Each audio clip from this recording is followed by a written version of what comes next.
I saw this film at Sundance a year ago, and to be honest, I was putting off seeing it because I thought it was going to be really heavy and hard to watch, and I've been, no pun intended, dying to see it again for a year now.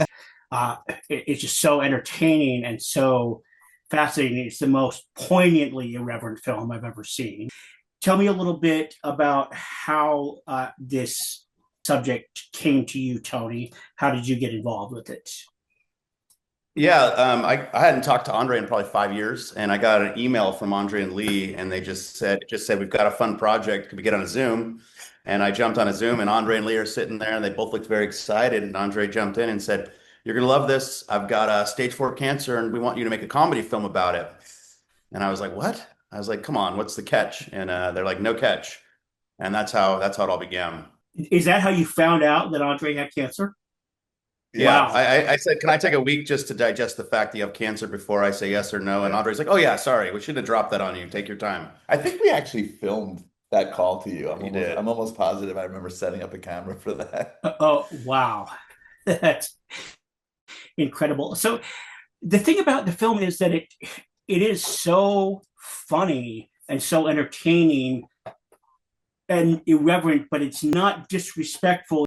You really grow to love Andre, and it becomes a very deep film about facing death. How did you consciously approach that you wanted to toe that line, or did you just kind of follow Andre and go with what he was going through? No, I mean, I think we knew from the beginning that that line of comedy and tragedy was going to be a really tough tightrope to walk. But knowing that cancer is not funny, but Andre is one of the most hilarious and brilliant people you'll ever meet.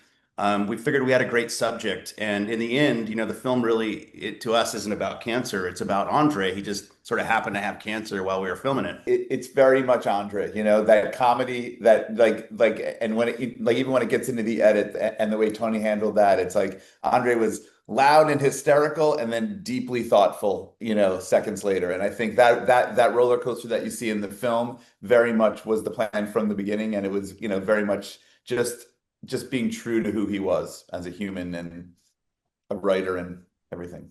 This is a weird question, and with the spirit of the comedy, this is not a joke question. It's really been on my mind, and I'm afraid I'm going to cry when asking it. Lee, with Yeah. any money you guys made from the sale to A24 or anything like that, has Andre been able to buy you pizza in death? No, and I'm still fucking waiting. It's really not fair. He said he was going to figure it out, and he hasn't figured that out yet. So, I mean, I'm in New York. We're in New York today, and I am going to go to what I know is his favorite pizza place, which was plug for Scar's Pizza on the Lower East Side.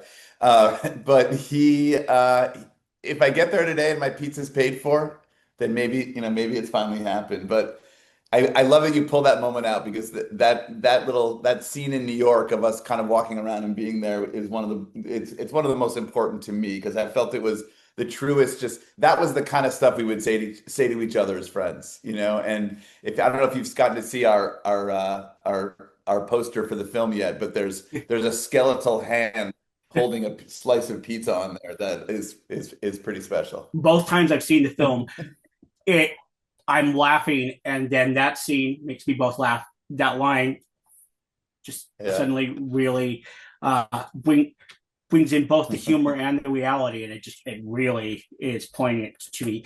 Tell me about the stop motion. Where did that idea come from? The stop motion came up probably midway through the film. We knew that we weren't going to be doing any sort of medical animations or anything like that, because it was too sciencey and we weren't really focused on that kind of thing. And we were worried we were going to lose Andre. We didn't know how long we had with him, so I figured the best policy was always have a miniature Andre around him in case we needed him to act out some scenes. But also, a lot of the subjects that Andre would talk about in the interviews, they were kind of gallows humor and things that you really couldn't show in it with a real human. So if you put a puppet through 10 ways to die or 10 ways to dispose of your body, it really becomes humorous and digestible for the audience. So it was a way to get some of Andre's darker jokes into the film. Yeah. With that subject of the darker jokes, I love that bit where he's seriously talking about donating your body to television. And just like, what does that even mean? And I've been thinking about that a lot lately because I'm friends with Noah Wiley from The Pit, and I've been doing a lot of stuff for that show. And I'm like, Andre could have donated his body to The Pit. It was just a bit too early. That would have been a great way to. Man, they didn't reach out. I think he would have done it. Yeah. I mean, I liked it better even when he said he wanted to donate his body to show business. Yeah. But to me, that's the funnier way to say it. But I would say in a way, you know, with this film, he did donate his body to show business. Well, he did. I mean, that was one goal that he completed for sure. Yeah, I mean, that scene with he and his brother as he's trying to explain that, I think, you know, what comes across in that scene is Andre's going to be Andre, and Andre wants to do the things the way Andre wants to do things, be it dying, being it donate your body. And I think that's really a main message in the film itself is choosing your own way up until the end. How did you feel editing the film after Andre had passed? I mean, the film is really a journey to watch of both joy and heartbreak.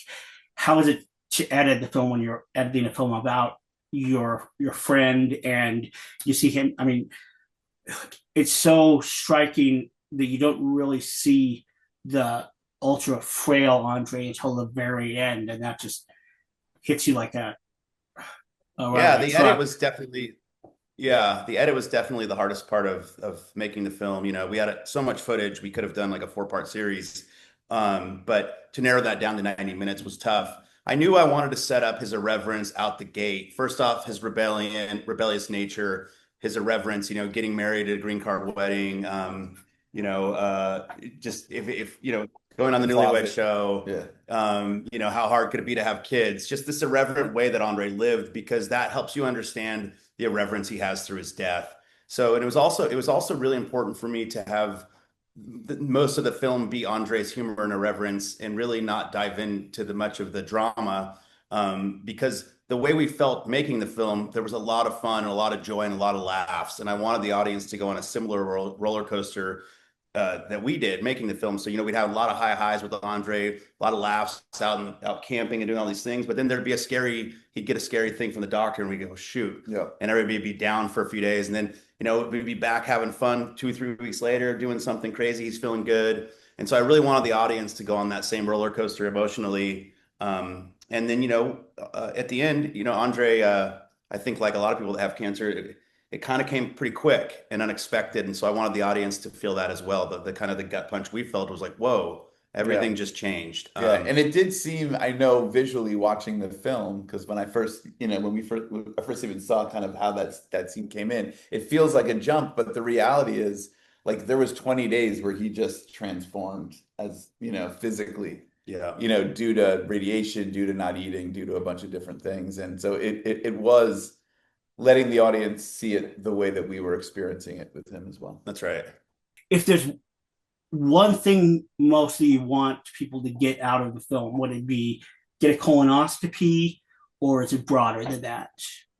I think it's multifaceted. You know, I think getting a colonoscopy is obviously a message in the film, but I think that there's a few other messages. One is it's okay to talk about sickness and death. It's okay to laugh about it. It's part of life.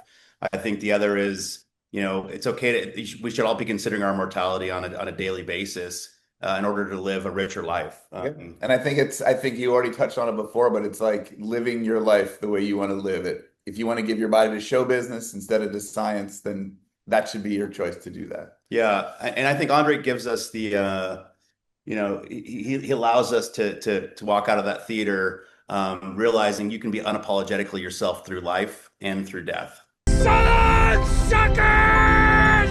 Woo! Yeah, that was pretty good.